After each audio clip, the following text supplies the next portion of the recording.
Hi guys.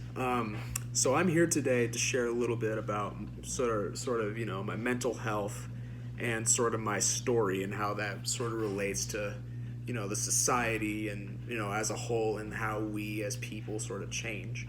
And it seems like a lot of people in this world are honestly a little bit afraid to speak up about their mental health because they feel like it's, oh, you should keep it inside. And but no, it's really a big problem in the society today. And because of a big part of the narrative theory is focused on sharing personal stories and expressions in their life in hopes to motivate other people, I'm going to share with you my story with mental health and how it has impacted me.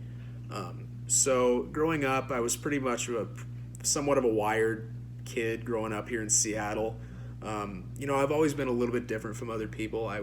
I was diagnosed with autism spectrum disorder at the age of 3, and because of this, I had a really hard time, trying to fit in with a typical kid in school.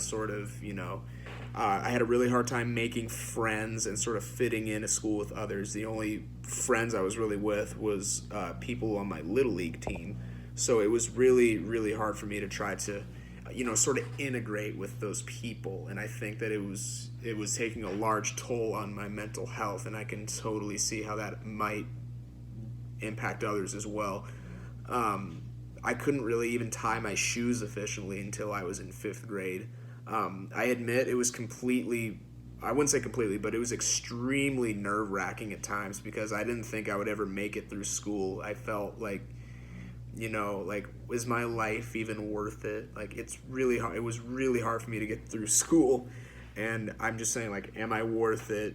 Do I need to live here? And there's were times, like, I wouldn't say there were times where I was thinking about, what you think I was doing, but it was really, really hard to try to fit in. And it was nerve wracking. And growing up, I received speech therapy through grade 7, modified coursework through middle school, and I was in sort of IEP support classes. And IEP stands for Individualized Education Program.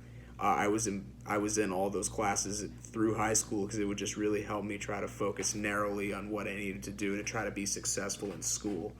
And during this time, there were times where I didn't want to be overstimulated. There were way too many things going on in my head at a time. There were times where I absolutely just wanted to give up and just not try.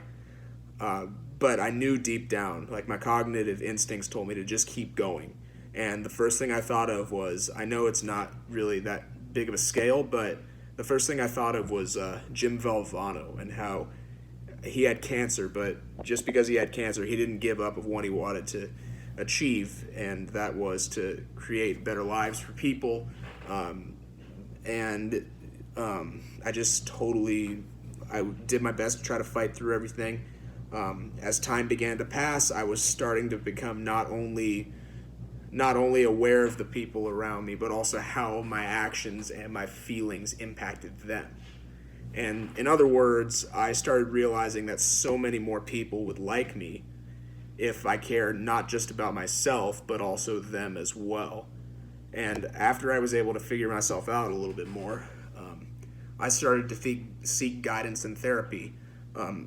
It has been amazing as I've seeked out to find more information about my mental health and how and I think speaking out and talking about that stuff is important. And I really encourage you, especially if you're feeling down because of this whole pandemic right now, to just go out, talk to people you love, reach out to people that maybe you don't want to, or maybe that you haven't talked to in a while.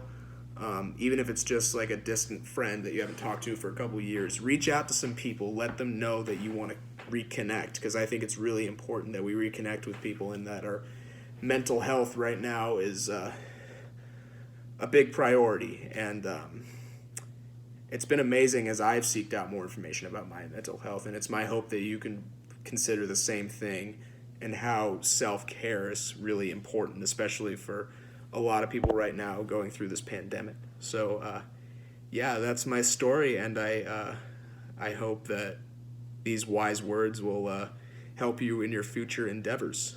All right, thank you so much for listening.